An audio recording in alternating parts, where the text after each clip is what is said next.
విజయ్ కుమార్ గారికి ఏర్పాటు చేసిన కుటుంబం తరపున, చేరువన్న మనందరి తరపున హృదయపూర్వక వందనాలను తెలియజేస్తున్నాను. మరొకసారి ఉన్నానండి.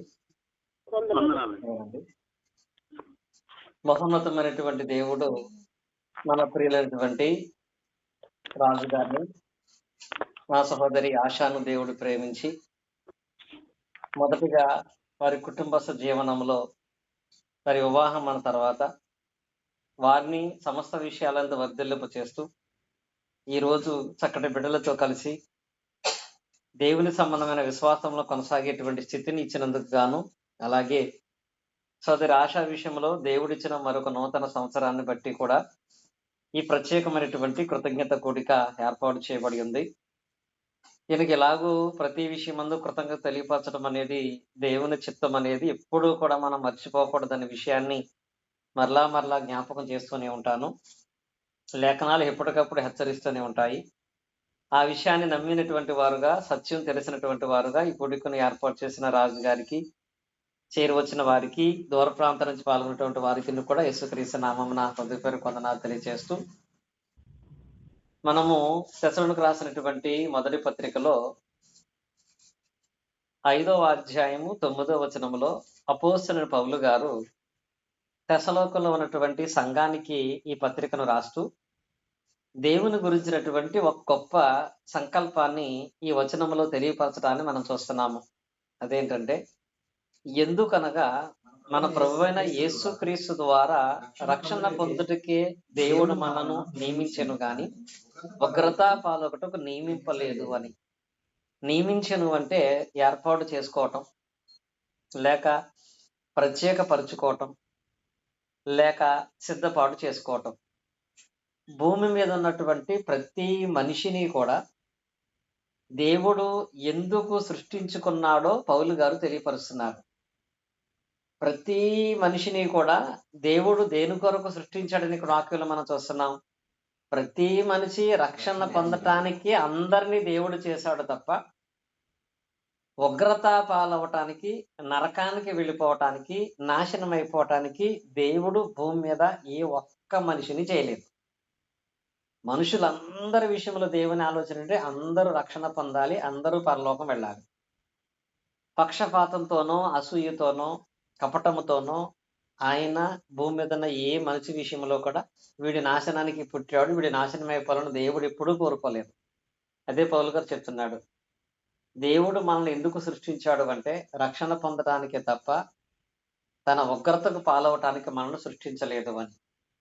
పౌలు గారు చెప్పినటువంటి ఆ మాటను బట్టి సంఘం ఏం ఆలోచించాలి, ఆ మాటను బట్టి ఈ రాత్రి మనం కూడా ఏం ఆలోచించే వాళ్ళమై ఉండాలంటే, దేవుడు మనల్ని ఎందుకు సృష్టించాడో ఆయన ఒక మాటలో చెప్పాడు. అలాగే మనం కూడా ప్రతి నిత్యము దేవుడు నన్నెందుకు సృజించెను అనే ప్రశ్నకు సమాధానం తెలుసుకుని మనం బ్రతకాలి.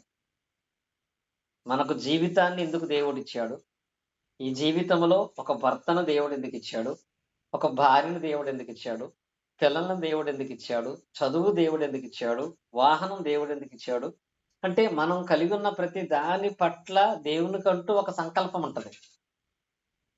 దాన్ని తెలుసుకుని ప్రవర్తిస్తే మనకు కలిగినటువంటివి బహుగా ఆశీర్వాదం పొందుతాయి. అది ఆలోచించాలి అంటే ప్రతి దాంట్లో ఈ ప్రశ్న, ప్రతి దాంట్లో కూడా. ఇప్పుడు ఉదాహరణకి ఒక బండిని మనం కలిగి ఉన్నామంటే దేవుడు ఈ బండి నాకు ఎందుకు ఇచ్చాడు, నాకు నేనుగా లోక సంబంధంగా నాకు ఇష్టం వచ్చినట్లుగా తిరగటానికి కాదు అనేటువంటి ఒక నిర్ణయాన్ని తీసుకుని దీని విషయమందు దేవుని యొక్క ఆలోచన ఏంటి అనే దాన్ని గ్రహించేటువంటి వారంగా ఉండాలని ఈ వాక్య భాగమందు మనకు స్పష్టం అవుతుంది. అంటే దేవుడు నన్నెందుకు సృజించాడు అనే ప్రశ్న వేసుకొని దానికి లేఖనాల ప్రకారంగా సమాధానం తెలుసుకోగలిగితే, తెలుసుకుని ఆయన సృష్టించిన ఉద్దేశాన్ని మనం నెరవేర్చగలిగితే అప్పుడు మన ప్రతి ఉద్దేశాన్ని తన చిత్త ప్రకారంగా దేవుడు మన విషయంలో నెరవేరుస్తాడు. అంటే నాకు కలిగిన దానిలో నేను ఎలా ఆనందించాలనే దానికంటే నాకు ఇది కలిగించిన దాని యందు దేవుణ్ణి ఎలా ఆనందపరచాలని మొదట ఆలోచన చేయాలనేది ఇక్కడ ఈ పౌలు గారు దేవుని వాక్య భాగంలో తెలియపరిచినటువంటి మాట. అలాంటి ఆలోచనలో ఒకసారి వెళ్ళినట్లయితే ఈరోజు మన సోదరులైన రాజు గారి యొక్క ఆశ గారి యొక్క వివాహ దినము కనుక ఇప్పుడు వివాహ విషయంలో కనుక ఈ ప్రశ్న వేసుకుంటే, ఉదాహరణకి రాజుగారికి మా సహోదరి ఆశాను దేవుడు భారీగా ఇవ్వటంలో దేవుని ఉద్దేశం ఏంటి? మనము ఆది కాండంలోనే ప్రారంభంలోనే మొదటి భార్యని ఇచ్చేటప్పుడే దేవుడు దాన్ని తెలియపరిచాడు. ఏమని? భార్యను దేవుడు ఎందుకు ఇచ్చాడు? ఆది కాండం 2:18లో అక్కడ అంటాడు, నరుడు ఒంటరిగా ఉండడం మంచిది కాదు, వానికి సాటి అయిన సహాయం అనే పదం ఉంటది అక్కడ. అంటే భార్యను ఇవ్వటములో దేవుని యొక్క ఉద్దేశం ఎందుకు ఇచ్చాడు అంటే, ఆ భార్య తన భర్తకు సహాయం చేసేదిగా ఉండాలని. దీనికి ఇంగ్లీష్ లో ఒక పదం ఉంటది. సహాయం అంటే ఇంగ్లీష్ లో ఏమంటాం? హెల్ప్ అనే పదం వాడతాం. భార్య భర్తకు హెల్ప్ చేయటానికి నిర్ణయించబడింది.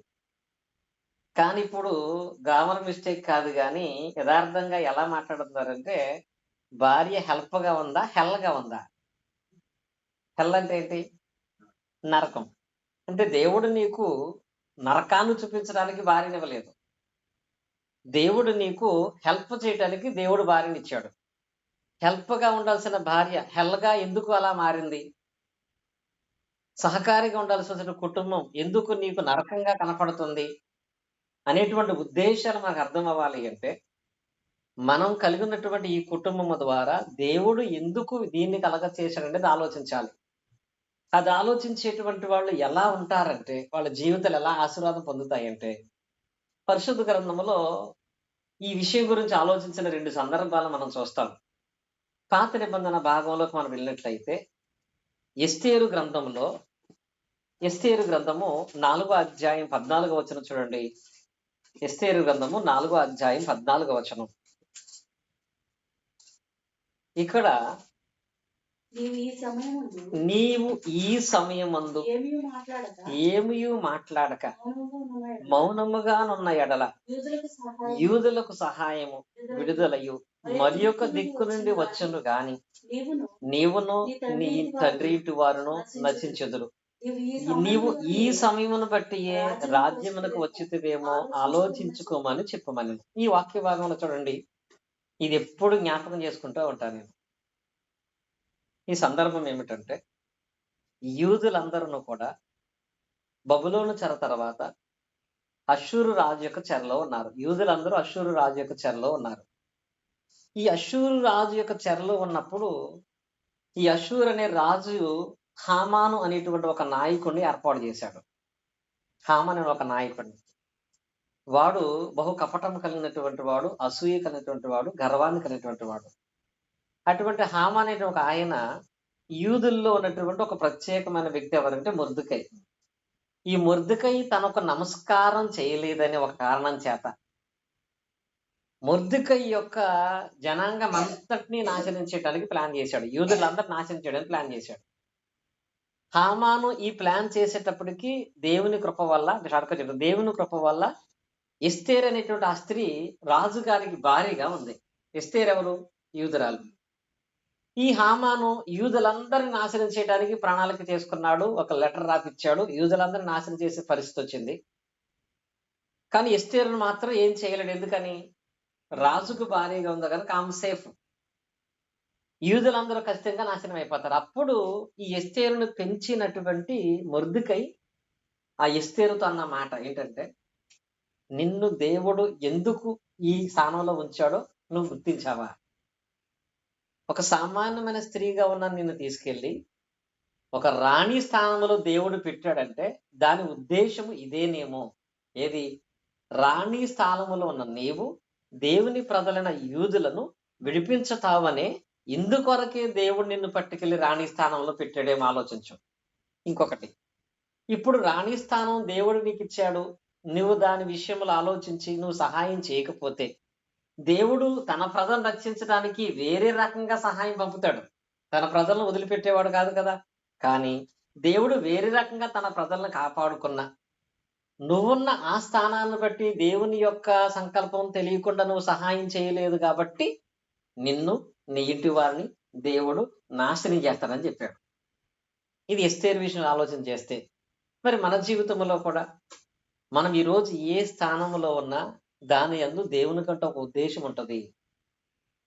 అది తెలుసుకొని దాన్ని చేయగలిగితేనే దేవుడు మన కుటుంబాలను అద్భుతంగా ఆశీర్వదిస్తాడు. ఎప్పుడైతే ఎస్తేరుతో మొర్దెకై ఈ మాట అన్నాడో నిజమే కదా! ఒకప్పుడు నా స్థానం ఏంటి? నా స్థితి ఏంటి?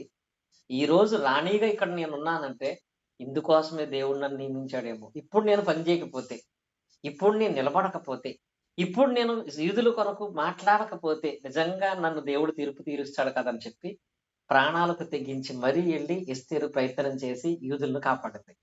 తద్వారా ఎస్తేరు చరిత్రను ఈరోజు మనం గొప్పగా చదవగలుగుతున్నాం. యూదుల విషయంలో ఒక ప్రత్యేకమైన స్థానాన్ని ఆమె పొందగలిగింది. దీనంతట గల కారణం ఆ స్థానంలో ఉన్నప్పుడు ఇందుకొరకే దేవుడు నన్ను ఏర్పాటు చేశాడేమోనని.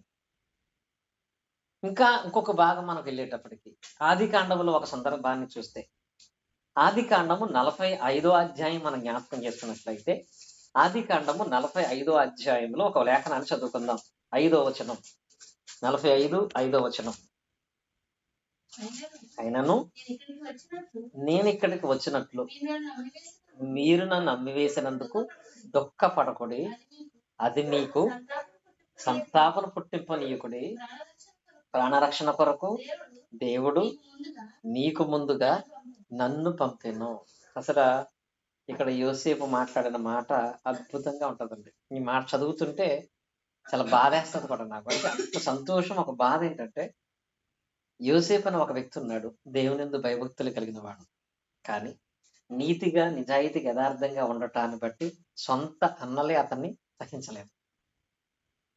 సొంత అన్నలే తనని పాడు చేద్దాం, నాశనం చేద్దాం, చంపేద్దాం అనుకున్నారు కూడా. అలా అనుకుని యోసేపుని ఐగుప్తు దేశానికి అమ్మేశారు. యోసేపు చరిత్ర మనకు తెలుసు. ఏ నేరం చేయకుండా నీతిగా ఉన్నందుకు అన్నదమ్ములు అమ్మేశారు. సరే, ఒక ఉద్యోగం యథార్థంగా చేస్తున్నందుకు ఒక నేరం అతని మీద జైల్లో పడేశారు.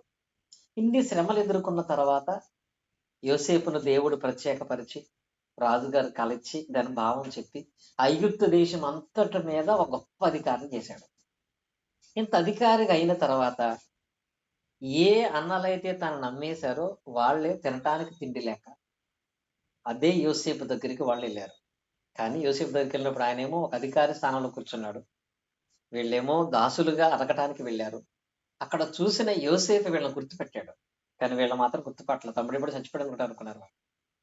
అది గుర్తుపట్టిన తర్వాత ఆ సందర్భం అంతా తెలుసు. ఈ సందర్భం ఏంటంటే యోసేపు తన అన్నల దగ్గరకు వచ్చి ఒక మాట అన్నాడు, నేనెవరినో తెలుసా? మీరు అమ్మేసినటువంటి మీ తమ్ముడిని. ఈ మాట అనగానే వాళ్ళకి ఫస్ట్ ఏమవుతుంది? భయం. వాడిని అన్ని బాధలు పెట్టాం కదా, ఇప్పుడు వాడు అధికారంలో ఉన్నాడు, మనం వాడికి దొరికిపోయాం కాబట్టి ఇప్పుడు వాడు తీర్పు తీసుకున్నాడని భయం. అప్పుడు యోసేపు అన్నాడు, నన్ను నమ్మేశారని అసలు మీ మనసులో బాధే ఉండకూడదు. నన్ను నమ్మేశారని అసలు మీరు ఎప్పుడు దాని గురించి చింతించకూడదు. ఎందుకో తెలుసా? కొన్ని సంవత్సరాల తర్వాత రాబోయే ఈ కరువు నుండి తప్పించడానికి దేవుడు పంపించాడు తప్ప వీడు పంపలేదు. అంత మాట అండి అది. అంటే ఇన్ని శ్రమలు ఎదుర్కొని ఈ స్థాయిలో నిలబడిన తర్వాత అంటున్నాడు, నేను ఇక్కడికి ఇలా వచ్చానంటే నన్ను దేవుడు పంపించాడు, దేవుని నిర్ణయం. ఈ టైంలో మీకు సహాయం చేయాలి కాబట్టి నన్ను దేవుడు పంపించాడు తప్ప ఇది మీరు చేసింది కాదు, మీరు బాధపడాల్సిన పనే లేదన్నాడు. నిజంగా ఈ రోజుల్లో ఎంతమంది కుటుంబ విషయాలు అలా మాట్లాడతాం. రాజుగారి కుటుంబంలో కొన్ని సమస్యలు వచ్చి ఉండొచ్చు, నా లైఫ్ లో కొన్ని సమస్యలు వచ్చాయి. ఈ సమస్యలన్నీ ఎదుర్కొని అప్పుడు నన్ను బాధ పెట్టిన వారి గురించి మనసులో పెట్టుకుని వాళ్ళ మీద ఎప్పుడు పగ తీర్చుకుందాం అనే దానికంటే ఇప్పుడు ఆయనకు దేవుని వాక్యం ప్రకటించే గొప్ప తలాంతి ఇచ్చాడు. ఇప్పుడు ఆయన ఏమనుకోవాలి? నన్ను నిందించి నువ్వెందుకు పనికిరావని నన్ను త్రోసేసినటువంటి వాళ్ళకి ఈ రోజు దేవుడు నాకు ఏం అవకాశం ఇచ్చాడు? వాక్యం చెప్పావు. ఆ రోజే కనుక వాళ్ళు, ఇప్పుడు రాజుగారు నాన్నగారు వాళ్ళ అమ్మగారు ఆ రోజే కనుక ₹1,00,000 ఇచ్చి ఏదో ప్రైవేట్ జాబ్ పెడితే ఆ జాబ్ చేసుకుంటా ఉంటే ఆ జాబ్ లో కొనసాగిపోతుంటే ఈ రోజు వాక్యం చెప్పే అవకాశం వచ్చేదా? ఇప్పుడు ఏమనుకోవాలి? ఆ రోజు అందరూ మా నాన్న అందరూ వాళ్ళ వాళ్ళ కుటుంబాల జీవితాలు బాగు చేసేశారు, నన్నే మా నాన్న వదిలిపెట్టేశాడు అనుకుంటే ఈరోజు వాక్యం చెప్పలేడు కదా. ఇప్పుడు ఏంటి? అన్ని బాధలు మీరు పెట్టి అలా నన్ను వెలివేశారు కాబట్టి ఈ రోజు ఇంతమందికి వాక్యం చెప్పగలుగుతున్నాను. అది ఎవరు మాట్లాడతారు? దేవుడు నన్ను ఎందుకు సృష్టించాడో గ్రహించినప్పుడు, ఆ స్థానం ఎందుకు వచ్చిందో తెలిసినప్పుడు ఆ అనుభవం వాళ్ళకు ఉంటది. అందుకే పౌలు గారు చెబుతున్నాడు, దేవుడు ఎవరిని నాశనం చేయటానికి పుట్టించలేదు, రక్షణ పొందడానికి పుట్టించాడు. కనుక ఈ ప్రశ్న వేసుకున్నప్పుడు ఎస్తేరులాగా, మొర్దెకైలాగా ఆలోచిస్తే మీకు మేలు. యోసేపులాగా ఆలోచిస్తే మేలు. ఇప్పుడు నాకు ఉద్యోగం ఇచ్చాడంటే వాళ్ళ మీద పగ తీర్చుకోవటానికే, నేను రాణినయ్యానంటే నేను సుఖపడటానికి అనుకుంటే ఎస్తేరు కుటుంబం, యోసేపు కుటుంబం ఎప్పుడు అంతరించిపోయేది. అంటే ఏం కలిగి ఉన్న వాళ్ళు ఏమనుకున్నారంటే, ఇక్కడ నిలబడ్డానంటే దేవుడు ఎందుకు నిలబెట్టాడంటావు? నేనేం చేయాలి? దేవుని కొరకు ఆలోచించారు కాబట్టి వాళ్ళ విషయంలో దేవుడు అన్నీ చేసుకుంటా వచ్చాడు. అలాగే వివాహ దినము గనుక భార్య విషయంలో కూడా దేవుడు అదే చెప్పాడు. దేవుడు భార్య విషయంలో చెప్పిన దాన్ని బట్టి భార్యాభర్తలు దేవుడు ఎందుకు మమ్మల్ని జతపరిచాడో గ్రహించి నడుచుకుంటే వాళ్ళ జీవితాలు ఎలా ఉంటాయి, అది గ్రహించకపోతే వాళ్ళ జీవితాలు ఎలా ఉంటాయి అనేటువంటిది చాలా క్లుప్తంగా 10 నిమిషాల్లో ముగించుకుంటాం మనం. ఎందుకంటే కాన్ఫరెన్స్ కాల్‌లో చాలా మంది ఉన్నారు గనుక కట్ అవుతుంది గనుక. ఇప్పుడు మొట్టమొదటిగా భార్యాభర్తలు ఒకరికొకరు సహకరించుకుని, ప్రేమించుకుని ఉండటానికే, ఒకరికొకరు బలపరుచుకుంటూ కుటుంబాన్ని దైవికంగా నడిపించడానికే మనల్ని దేవుడు జతపరిచాడని నమ్ముకున్నటువంటి వాళ్ళు ఎలా ఉంటారంటే, మనకు తెలుసు బైబిల్‌లో ఉత్తమ భార్యాభర్తలుగా అవార్డు ఇవ్వాలంటే ఎవరికివ్వచ్చు మనం? ఉత్తమ భార్యాభర్తలుగా అవార్డు అంటే ఎవరికివ్వచ్చు మీరు? ఆదాము అవ్వలు ఉత్తమ భార్యాభర్తలా? అంతకంటే దౌర్భాగ్యమైనటువంటి వాళ్ళు లేరు. ఎవరు? అబ్రహాము, శారా. వాళ్ళిద్దరికీ బెస్ట్ కపుల్ అవార్డు ఇవ్వచ్చు మనం. అసలు దేవుడే ఇచ్చాడు వాళ్ళకి. అసలు కొత్త నిబంధనలో పేతురు గారు అయితే అసలు మీరందరూ సారాకి పిల్లలు అయిపోవాలంటాడు. అంటే సారా పిల్లలా మీరు బ్రతకాలి. ఎందుకంటే ఆమె బతికినంత కాలం భర్త దగ్గర ఎంత ఒబీడియంట్ గా ఉందని ఒక మాట అంటారు కదా అక్కడ. ఏమంటాడు అక్కడ? పేతురు రాసిన మొదటి పత్రికలో ఆమె తన జీవితాంతం కూడా ఏమని మాట్లాడిందంటే, పేతురు రాసినటువంటి మొదటి పత్రిక 3వ అధ్యాయం 5వ వచనం చూడండి. అటువలనే పూర్వము దేవుని ఆశ్రయించిన పరిశుద్ధ స్త్రీలను తమ స్వపురుషులకు లోబడిన చేత తమను తాము అలంకరించుకునేది. ఆ ప్రకారము శారా అబ్రహామును యజమానుడని పిలుచుచు అతనికి లోబడి ఉండెను. మీరును యోగ్యముగా నడుచుకొనుచు ఏ భయమునకు బెదరకనెడలా ఆమె పిల్లలున్నారు. ఇక్కడ అబ్రహాము శారాలను బెస్ట్ కపులుగా దేవుడు చెప్పాడు. శారా అంత గొప్ప భార్యగా ప్రత్యేకించబడటానికి గల కారణం ఏంటంటే, ఆమె జీవించినంత కాలము కూడా తన భర్తతో ఎలా మాట్లాడిందంట? యజమానుడని పిలుస్తూ లోబడి ఉందంట.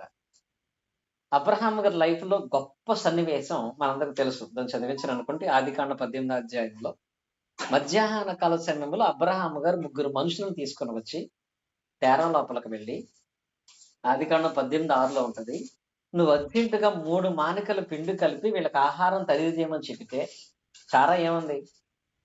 మారు మాట మాట్లాడకుండా వాళ్ళకి ఆహారం సిద్ధం చేసింది.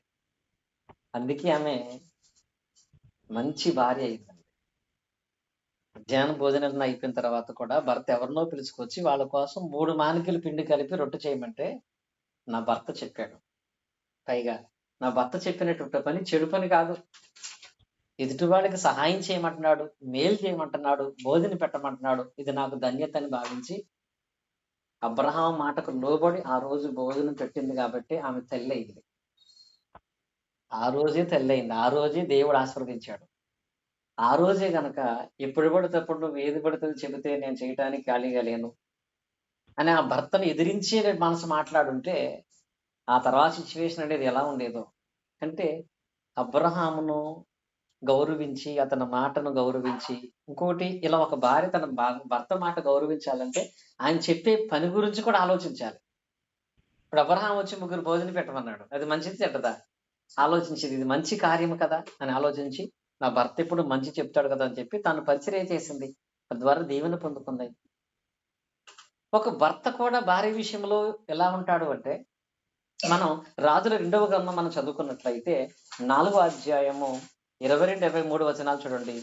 రాజుల 2వ గ్రంథము 4వ అధ్యాయం 22, 23 వచనాలు. 22, 23 వచనాలు. రెండవ రాజుల గ్రంథము 4వ అధ్యాయం.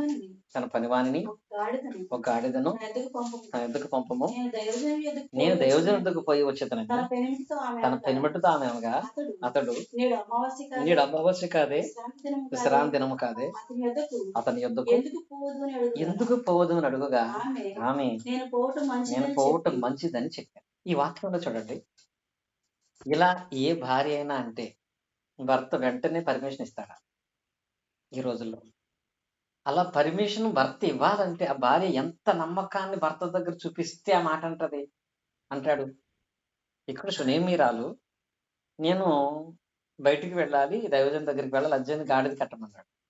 వెంటనే భర్త అన్నాడు, ఈ టైంలో వెళ్ళటం ఏంటమ్మా, ఇది అమావాస్య కాదు, పౌర్ణమి కాదు, దేవుని సన్నిధి దొరికే కరెంట్ కాదు, ఈ టైంలో ఎందుకు అన్నా కానీ ఆమె ఏమంది, నేను వెళ్ళటం మంచిది. ఎప్పుడైతే ఆ మాట ఉందో, ఇంపార్టెంట్ అయితే తప్ప, అవసరమైతే తప్ప, కారణం ఉంటే తప్ప నా భార్య ఎక్కడికి వెళ్ళదు అని నమ్మిన వాడుగా ఉన్నాడు. అలా నమ్మించే ప్రవర్తన ఆమె కలిగి ఉంది కాబట్టి ఆ రోజు ఆమె వెళ్ళింది, చనిపోయిన తన కుమారుని బతికించుకుంది, 7 సంవత్సరాల తర్వాత కూడా పోయినటువంటి ఆస్తిని తెచ్చుకోగలిగింది. ఇది షునేమీరాలు యొక్క విషయంలో భర్త గొప్పతనం కాదు, భార్య వెళ్తానంటే పంపించేయటం భర్త గొప్పతనం కాదు, కానీ ఆ భర్త దగ్గర ఆ స్థానం సంపాదించుకుంది. అలా ఉండాలి భార్య భర్తలు. అబ్రహాము కూడా తన భార్య దగ్గర ఆ స్థానం సంపాదించుకున్నాడు. అంటే భార్యకు విలువనిచ్చే భర్తగా ఎప్పుడైతే ఉంటాడో భార్య కూడా తనకు విలువిస్తుంది. అలాగే భార్య భర్తకు నమ్మకం ఎప్పుడైతే కలిగిస్తుందో వాళ్ళ యందు నిజంగా గొప్ప మేలే కలుగుతుంది. ఇలా నియమించినటువంటి వారుగా అబ్రహాము, శారా, షునేమీరాలు తన భర్త అద్భుతంగా ఆశీర్వాదం పొందిన విధానాన్ని మనం చూస్తున్నాం. ఇప్పుడు వీళ్ళకి ఎలా ఉంటారంటే, వీళ్ళు హెల్ప్ చేసుకున్నారు కనుక, ఒకరికొకరు సహకారులుగా ఉన్నారు కనుక వారి కుటుంబాలు దీవించబడినాయి. కానీ కొన్ని కుటుంబాలు ఉన్నాయి కలపలేదు, తెల్లైపోయింది. అది తెల్లైపోయిన కుటుంబాల్లో మొదటి కుటుంబం ఎవరిదంటే, మీరు చెప్పిన ఫస్ట్ చెప్పారు ఎవరు, ఆదామమ్మల విషయంలో. ఇక్కడ ఇద్దరు కూడా అక్కడ తమ స్థానాలు, తమను దేవుడు ఎందుకు చేశాడనే విషయాన్ని మర్చిపోయారు. ఇప్పుడు హవ్వ ఆదాముకు సహకారిగా ఉండాలి, ఇది దేవుడి నిర్ణయం. కానీ ఆదాముని తాను చేసిన దాంట్లో తీసుకొచ్చే విధంగా ఈమె నడిపించింది, ఈమె తిరిగి తీసుకెళ్ళి ఆయనకి పెట్టింది.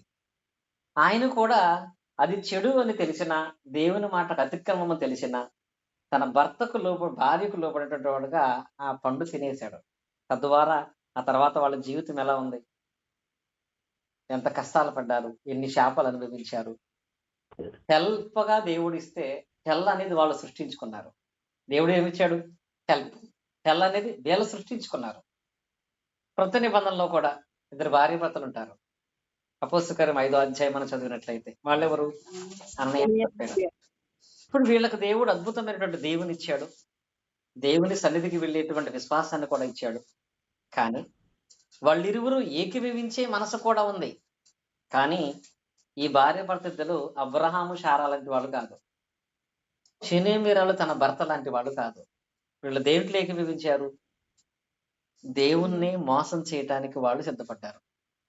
వాళ్ళు ఏమనుకున్నారంటే, మనకు దేవుడు ఆస్తి ఇచ్చాడంటే ఇది మనం అనుభవించడానికి, ఇదంతా పట్టుకెళ్ళి ఆయనకి ఇవ్వటాన్ని బట్టి వచ్చేది ఏముంది, కాబట్టి ఇవ్వాలనుకుంటే ఇవ్వటం ఎక్కువగా చెబుదాం, ఇచ్చేదాన్ని తక్కువగా ఇద్దామని దేవుణ్ణి మోసం చేసే పని వాళ్ళు చేశారు. ఎప్పుడైతే వాళ్ళు అది చేశారో, అది చదివితే ఎలా ఉంటదంటే, దేవుని నమ్ముకోక చావలేదండి వాళ్ళు, దేవుడు వాళ్ళని ఆస్వాదించక చనిపోలేదు వాళ్ళు, దేవుని మందిరానికి వెళ్ళక చనిపోలేదు వాళ్ళు. దేవుని నమ్ముకున్నారు, దేవుడు ఆస్వాదించాడు, దేవుని మందిరానికి వెళ్ళారు. ఇవన్నీ చేసి కూడా వాళ్ళు దేవునిని మోసం చేసే ఆలోచన ఇద్దరు కలిపి చేయటాన్ని బట్టి, అంటే హెల్ప్ అనేది మంచి కోసం ఉండాలి తప్ప చెడు కోసం కాదు కదా. వాళ్ళిద్దరూ చేసిన దేవుని పనిని లేక దేవుని అవమానించే పని చేయడానికి ఎప్పుడైతే వాళ్ళు ఏకీభవించారో, వాళ్ళు మందిరానికి వెళ్ళి ఒకళ్ళ తర్వాత ఒకళ్ళు ఇద్దరు ఒకే రోజు వాళ్ళు చనిపోయినట్లుగా మనం చూస్తున్నాం. కనుక ఆదాము అవ్వలు, అన్నయ్య సప్పేరా లైఫ్ హెల్ అయిపోయింది. అబ్రహాము, శారా, షునేమీరాలు అతని భర్త యొక్క లైఫ్ అనేది ఎలా ఉందంటే హెల్ప్గా ఉంది.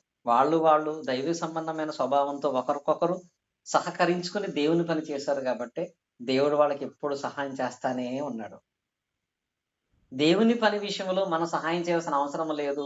మనం ఎందుకు బతుకుతున్నామంటే మనం తినటానికి, మనం త్రాగటానికి, మనం ఆనందించడానికి మాత్రమే అని వీళ్ళు అనుకున్నారు కనుక వాళ్ళ జీవితాల యందు హెల్ అనేది అనుభవించారు వాళ్ళు. కనుక ఈ మాటను బట్టి మనం జ్ఞాపకం చేసుకోవాల్సింది ఏంటంటే, ఆల్రెడీ పౌలు గారు తెలియపరిచాడు. దేవుడు మనల్ని అందరిని రక్షణ పొందడానికి సృష్టించాడు. అందరూ భార్యాభర్తలు అబ్రహాములాగా ఉండాలని కోరుకుంటాడు. అందరు భార్యాభర్తలు షునేమీరాలు అతని భర్తలాగా ఉండాలని కోరుకుంటాడు. మరి మధ్యలో ఎందుకు ఆదాము అవ్వలాగా అయిపోతున్నారంటే వాళ్ళకలాగా తెచ్చుకుంటున్నాం. ఎందుకు అన్నయ్య సప్యరలాగా అయిపోతున్నామంటే దేవుని దగ్గర మోసం చేసే గుణం అనేది కనపడటాన్ని బట్టి మనం దాన్ని పోగొట్టుకుంటున్నాం గనుక, నిజమైన దైవ సంబంధమైనటువంటి కుటుంబంగా ఎప్పుడైతే భార్యాభర్తలు ఉంటారో, కొరింథీ పత్రికలో ఉంటది. భార్యాభర్తలు దేవుని యందు భయభక్తులు గలవారై ఉంటేనే పిల్లలు ఎలా ఉంటారు? దేవుని యందు విశ్వాసతను కలిగినటువంటి వారుగా ఉంటారు. ఒకవేళ వీరు దేవుని విషయంలో ఎక్కడ లోపాన్ని, ఎక్కడ బలహీనతను కలిగినటువంటి వారుగా ఉన్నా, తద్వారా దాని ప్రభావం అనేది ఎలా ఉండబోతుంది? ఎలా దాని యందు వాళ్ళు అభివృద్ధిపరచబడతారు అంటే, చూడండి చివరగా చదువుకుందాం మనము. కొరింథీ రాసిన మొదటి పత్రిక 7వ అధ్యాయం 14వ వచనం. అవిశ్వాసైన భర్త భార్యను బట్టి పరిశుద్ధపరచబడను. అవిశ్వాసైన భార్య అవిశ్వాసైన భార్య విశ్వాసైన భర్తను బట్టి పరిశుద్ధపరచబడను. లేని ఎడల మీ పిల్లలు అపవిత్రులై ఉందురు. అంటే ఇప్పుడు అన్నయ్య లాంటి భర్త ఉంటే, అన్నయ్య లాంటి భర్త ఉంటే భార్య ఎలా ఉండాలి? షునీమీర ఎలా ఉండాలి? అప్పుడు కదా అతను మారతాడు. లేదు ఆదాము లాంటి భర్త ఉంటే భార్య ఎలా ఉండాలి? సారా లాంటి భార్య. అతనికి లోబడి మన శోభం తప్ప అతన్ని ఆజ్ఞాపించే స్థానానికి వెళ్ళకూడదు. ఇలా ఎప్పుడైతే భర్త క్రమంగా లేకపోతే భార్య తన పవిత్ర ప్రవర్తన బట్టి భర్తను మార్చుకోవాలి. ఇది చాలా మంది చేయట్లేదు.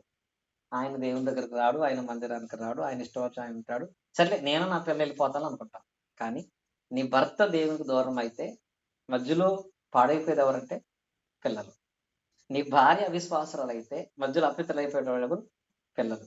నెక్స్ట్ జనరేషన్ బాగుండాలని రాత్రి పగలు కష్టపడుతున్నాం మనం. పిల్లల కోసం కదా ఏం చేసినా భౌతిక సంబంధంగా ఎన్ని కష్టాలు పడినా పిల్లలే బాగుండాలనుకుంటాం. కానీ పిల్లల భవిష్యత్తు బాగుండాలంటే దేవుడు దీవించాలి. దేవుడు దీవించాలంటే ముందు భార్యాభర్తల మధ్య ఆత్మ సంబంధమైనటువంటి భక్తి అనేది సంపూర్ణంగా ఉండాలి. ఇది ఎప్పుడైతే ఉంటుందో పిల్లలు పరిశుద్ధపరచబడతారు, దేవుని పొందుతారు. ఇది లేనప్పుడంట దేవుడు పవిత్రంగా పిల్లల్ని ఇచ్చాడు, వాళ్ళు ఏమైపోతారు? అపవిత్రులు అయిపోతారు. కనుక దైవ భయమైనటువంటి కుటుంబంగా ఆల్రెడీ మిమ్మల్ని గురించి అయితే చాలా సంతోషిస్తూ ఉంటాం. ఇరువురు కూడా దేవుని పనిలో ఎంత ఐక్యతగా ఉంటారో మీరు. ఇద్దరు కలిసి ప్రార్థనకు వస్తారు, చక్కగా ఇద్దరు కలిసి పరిచర్యకి వెళ్తారు. అవకాశం ఉన్న కొలది పిల్లల్ని తీసుకుని వస్తూ ఉంటారు. ఇది ఒక మాదిరికరంగా ఉంది. ఇలా ఉంటున్నప్పుడు ఖచ్చితంగా ఒక శోధనలు వస్తూ ఉంటాయి. దాంట్లో భర్త జారిపోతుంటే భార్య ఏం చేయాలి? తను బలపరచాలి. భార్య జారిపోతుంటే భర్త బలపరచాలి. మీరిద్దరు ఎంత స్టాండర్డ్ గా ఉంటే పిల్లల జీవితాలు అంత స్థిరంగా దేవుడు దీవిస్తాడని మాటలు తెలియపరుస్తూ ఈ మాటలు ముగిస్తున్నాను. దేవుడి మాటలు మనందరి హృదయాల్లో ఫలింపచేయను గాక. ఆమేన్. మీ అందరికీ కూడా హృదయపూర్వకంగా తెలియజేస్తానండి. వందనాలమ్మా. కాన్ఫరెన్స్ కాల్ ద్వారా కూడా ఏకీభవించారు. మీ అందరికీ కూడా వందనాలమ్మా.